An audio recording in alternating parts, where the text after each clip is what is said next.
ഒന്ന് മക്കബായർ അധ്യായം 13.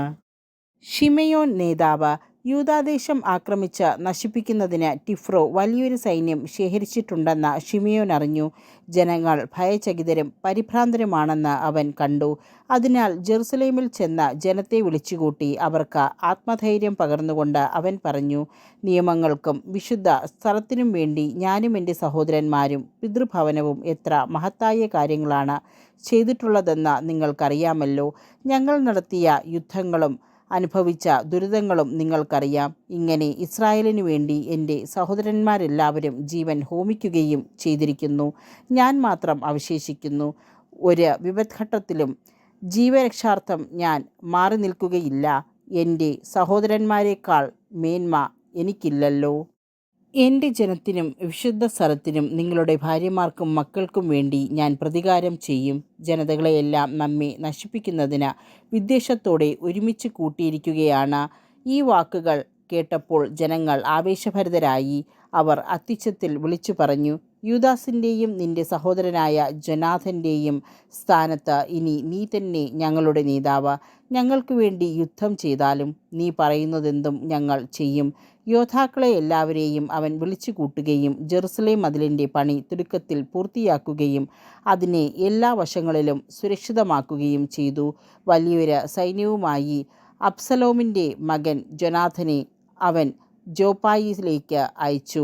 തീരദേശവാസികളെ തുരത്തി അവർ അവിടെ നിലയുറപ്പിച്ചു. ജൊനാഥൻ്റെ മരണം. യൂദാദേശം ആക്രമിക്കുന്നതിന് വലിയൊരു സൈന്യവുമായി ടിഫ്രോ ടോളമായിസിൽ നിന്ന് പുറപ്പെട്ടു. തടവിലാക്കപ്പെട്ട ജൊനാഥനും അവനോടൊത്തുണ്ടായിരുന്നു. സമതലത്തിനെതിരെയുള്ള അദീദായിൽ ഷിമെയോൻ പാളയമടിച്ചു. സഹോദരനായ ജൊനാഥന് പകരം ഷിമെയോൻ നേതൃത്വമേറ്റെടുത്തുവെന്നും അവർ തന്നോട് ഏറ്റുമുട്ടാൻ പോകുന്നുവെന്നും അറിഞ്ഞ ടിഫ്രോ ദൂതന്മാരെ അയച്ച് അവനോട് പറഞ്ഞു, താൻ അലങ്കരിച്ചിരുന്ന സ്ഥാനങ്ങളുമായി ബന്ധപ്പെട്ട് നിന്റെ സഹോദരനായ ജൊനാഥൻ രാജകീയ ഭണ്ഡാരത്തിലേക്ക് നൽകേണ്ട പണത്തിനു വേണ്ടിയാണ് ഞങ്ങൾ അവനെ തടഞ്ഞു വച്ചിരിക്കുന്നത്. വിമോചിതനാകുമ്പോൾ അവൻ ഞങ്ങൾക്കെതിരെ വിപ്ലവമുണ്ടാക്കാതിരിക്കേണ്ടതിന് 100 താലന്ത് വെള്ളിയും ആൾജാമ്യമായി അവൻ്റെ 2 പുത്രന്മാരെയും തരിക. അപ്പോൾ ഞങ്ങൾ അവനെ വിട്ടുതരാം. ചതി നിറഞ്ഞതാണ് അവൻ്റെ വാക്കുകൾ എന്നറിഞ്ഞിട്ടും പണവും പുത്രന്മാരെയും കൊണ്ടുവരാൻ ഷിമെയോൻ ആളയച്ചു. അങ്ങനെ താൻ ചെയ്യാതിരുന്നാൽ ജനങ്ങൾക്കിടയിൽ ഉഗ്രമായ വിദ്വേഷത്തിന് പാത്രമാകുമെന്നും ഷിമെയോൻ പണവും പുത്രന്മാരെയും അയച്ചു കൊടുക്കാതിരുന്നതിനാലാണ് അവൻ മരിക്കാനിടയായതെന്ന് അവർ കുറ്റപ്പെടുത്തുമെന്നും അവൻ ഭയപ്പെട്ടു. പുത്രന്മാരെയും 100 താലന്തും അവൻ കൊടുത്തുവിട്ടു. എങ്കിലും ടിഫ്രോ വാക്കുപാലിച്ചില്ല, ജൊനാഥനെ വിട്ടയച്ചതുമില്ല. രാജ്യം ആക്രമിച്ച് നശിപ്പിക്കുക എന്ന ഉദ്ദേശത്തോടെ ടിഫ്രോ അദോരയിലേക്കുള്ള മാർഗത്തിലൂടെ ചുറ്റി വന്നു. എന്നാൽ അവർ ചെന്നിടങ്ങളിലെല്ലാം ഷിമെയോനും സൈന്യവും അവർക്കെതിരെ മുന്നേറിക്കൊണ്ടിരുന്നു. മരുഭൂമിയിലൂടെ വരണമെന്നും തങ്ങൾക്ക് ഭക്ഷണം എത്തിച്ചു തരണമെന്നും ആവശ്യപ്പെട്ടുകൊണ്ട് കോട്ടയിലുണ്ടായിരുന്നവർ ടിഫ്രോയുടെ അടുക്കൽ ദൂതന്മാരെ അയച്ചുകൊണ്ടിരുന്നു. തൻ്റെ അശ്വസൈന്യത്തോടെ പുറപ്പെടാൻ ടിഫ്രോ തയ്യാറായി. എന്നാൽ ആ രാത്രിയിൽ കനത്ത ഹിമപാതമുണ്ടായതിനാൽ പോകാൻ കഴിഞ്ഞില്ല. അതിനാൽ അവൻ ഗിലെയാദ് ദേശത്തേക്ക് കടന്നു. ബാസ്കാമായുടെ സമീപമെത്തിയപ്പോൾ അവൻ ജൊനാഥനെ വധിച്ച് അവിടെ സംസ്കരിച്ചു. ടിഫ്രോ തിരിച്ച് സ്വന്തം നാട്ടിലേക്ക് മടങ്ങി. ഷിമെയോൻ തൻ്റെ സഹോദരനായ ജൊനാഥൻ്റെ അസ്ഥികൾ എടുപ്പിച്ച് പിതാക്കന്മാരുടെ നഗരമായ മൊദേയിനിൽ സംസ്കരിച്ചു. ഇസ്രായേൽ മുഴുവൻ അതിയായ ദുഃഖത്തോടെ അവനെ ചൊല്ലി വിലപിച്ചു. അനേക ദിവസം അവർ ദുഃഖം ആചരിച്ചു. ഷിമെയോൻ തൻ്റെ പിതാവിൻ്റെയും സഹോദരന്മാരുടെയും ശവകുടീരങ്ങൾക്ക് മേൽ ഒരു സ്മാരകം പണിതു.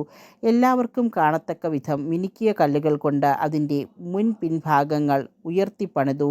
പിതാവിനും മാതാവിനും 4 സഹോദരർക്കുമായി പരസ്പരാഭിമുഖമായ 7 പിരമിഡുകൾ അവൻ സംവിധാനം ചെയ്തു. ചുറ്റും സ്തംഭങ്ങൾ നാട്ടുകയും സ്തംഭങ്ങളിന്മേൽ ശാശ്വത സ്മാരകമായി ആയുധ സാമഗ്രികളുടെ മാതൃക കുത്തിവെക്കുകയും ചെയ്തു. അവയോട് ചേർന്ന് സമുദ്രസഞ്ചാരികൾക്ക് കാണത്തക്ക വിധം കപ്പലുകളുടെ മാതൃകയും കുത്തിവെച്ചു. മൊദേയിനിൽ അവൻ പണികഴിപ്പിച്ച ഈ ശവകുടീരം ഇന്നും നിലനിൽക്കുന്നു. ദമത്രിയൂസുമായി സഖ്യം. യുവരാജാവായ അന്തിയോക്യസിനെ ടിഫ്രോ ചതിച്ചു കൊന്നു. അവൻ്റെ സ്ഥാനത്ത് ഏഷ്യയുടെ കിരീടമണിഞ്ഞ് അവൻ രാജാവായി. ദേശത്ത് വലിയ വിപത്ത് വരുത്തിവെച്ചു. എന്നാൽ ഷിമെയോൻ യൂദയായിലെ ശക്തിദുർഗങ്ങൾ പുനരുദ്ധീകരിക്കുകയും ചുറ്റും ഉയർന്ന ഗോപുരങ്ങളും വൻമതിലുകളും നിർമ്മിക്കുകയും വാതിലുകൾക്ക് ഓടാമ്പലുകൾ പിടിപ്പിക്കുകയും ചെയ്ത് അവയെ സുരക്ഷിതമാക്കി. ശക്തിദുർഗങ്ങളിൽ ഭക്ഷണപദാർത്ഥങ്ങളും സംഭരിച്ചു. അവൻ ഏതാനും പേരെ തിരഞ്ഞെടുത്ത ദുരിതാശ്വാസ സഹായം അഭ്യർത്ഥിച്ചുകൊണ്ട് ദെമത്രിയൂസിൻ്റെ അടുത്തേക്ക് അയച്ചു. എന്തുകൊണ്ടെന്നാൽ രാജ്യം കൊള്ളയടിക്കുക മാത്രമേ ടിഫ്രോ ചെയ്തുള്ളൂ. അവരുടെ അഭ്യർത്ഥനയ്ക്ക് ദെമത്രിയൂസ് രാജാവ് അനുകൂലമായ മറുപടി നൽകി. കത്ത് ഇപ്രകാരമായിരുന്നു: പ്രധാന പുരോഹിതനും രാജാക്കന്മാരുടെ മിത്രവുമായ ശിമിയോനും ശ്രേഷ്ഠന്മാർക്കും യഹൂദജനത്തിനും ദെമത്രിയൂസ് രാജാവിൻ്റെ അഭിവാദനം. നിങ്ങൾ കൊടുത്തയച്ച സ്വർണ്ണക്കിരീടവും ഈന്തപ്പനക്കൊമ്പും ഞാൻ സ്വീകരിച്ചിരിക്കുന്നു. നിങ്ങളുമായി ശാശ്വത സമാധാനം സ്ഥാപിക്കാൻ വേണ്ടി കപ്പത്തിൽ നിന്ന് നിങ്ങൾക്ക് ഇളവു നൽകേണ്ടതിന് ഞങ്ങളുടെ സേവകർക്ക് എഴുതാൻ ഞങ്ങൾ തയ്യാറാണ്. നിങ്ങൾക്ക് അനുവദിച്ചിട്ടുള്ള ആനുകൂല്യങ്ങളൊക്കെ പ്രാബല്യത്തിൽ തുടരും. നിങ്ങൾ നിർമ്മിച്ച ശക്തിദുർഗങ്ങൾ നിങ്ങളുടെ അധീനതയിൽ തന്നെ ഇരിക്കും. ഇന്നോളമുണ്ടായിട്ടുള്ള വീഴ്ചകളും അതിക്രമങ്ങളും ഞങ്ങൾ ക്ഷമിക്കുന്നു. നിങ്ങൾ നൽകേണ്ട കിരീടനികുതി ഞങ്ങൾ വേണ്ടെന്ന് വയ്ക്കുന്നു. ജെറുസലേമിൽ നിന്ന് പിരിച്ചിരുന്ന മറ്റു നികുതികൾ ഇനി പിരിക്കുന്നതല്ല. എൻ്റെ അംഗരക്ഷകരാകാൻ യോഗ്യതയുള്ളവർ നിങ്ങൾക്കിടയിൽ ഉണ്ടെങ്കിൽ അവരെ നിയമിക്കുന്നതാണ്. നാം തമ്മിൽ സമാധാനം നിലനിൽക്കട്ടെ. 170 ആണ്ടിൽ വിജാതീയരുടെ നുകം ഇസ്രായേലിൽ നിന്ന് നീക്കം ചെയ്യപ്പെട്ടു.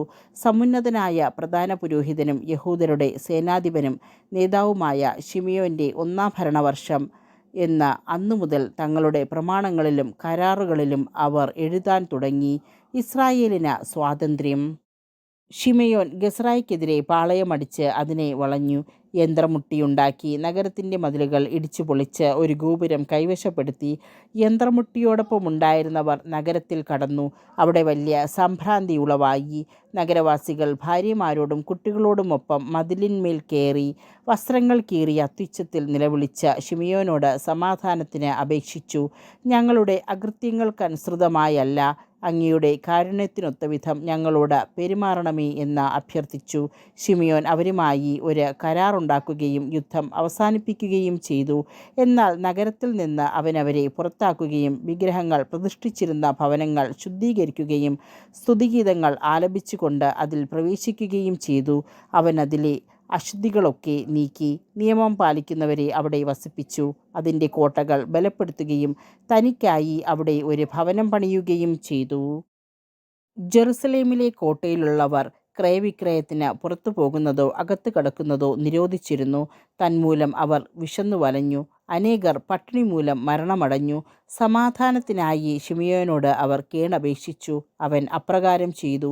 എങ്കിലും അവിടെ നിന്ന് അവരെ ബഹിഷ്കരിക്കുകയും മാലിന്യങ്ങളിൽ നിന്ന് കോട്ടയെ ശുദ്ധമാക്കുകയും ചെയ്തു. 171 ആണ്ട് 2-ാം മാസം 23-ാം ദിവസം യഹൂദർ സ്തുതിഗീതങ്ങളാലപിച്ച് ഈന്തപ്പന കൊമ്പുകളേന്തി വീണ, കൈത്താളം, തന്ത്രിവാദ്യങ്ങൾ എന്നിവയുടെ അകമ്പടിയോടെ അതിൽ പ്രവേശിച്ചു. ഇസ്രായേലിൻ്റെ ഒരു മഹാശത്രു തകർക്കപ്പെടുകയും നീക്കം ചെയ്യപ്പെടുകയും ചെയ്തതുകൊണ്ട് തന്നെ എല്ലാ വർഷവും ആ ദിവസം ആഹ്ലാദപൂർവ്വം ആഘോഷിക്കണമെന്ന് ശിമിയോൻ കൽപ്പിച്ചു. കോട്ടയ്ക്കെതിരെയുള്ള ദേവാലയഗിരിയുടെ മതിലുകൾ ബലപ്പെടുത്തി. അവനും സൈന്യവും അവിടെ താമസമാക്കി. തൻ്റെ മകൻ യോഹന്നാന് പ്രായപൂർത്തിയായി എന്ന് കണ്ട് ശിമിയോൻ അവനെ സർവ്വസൈന്യാധിപനാക്കി. അവൻ ഗസ്രായിൽ വാസമുറപ്പിച്ചു.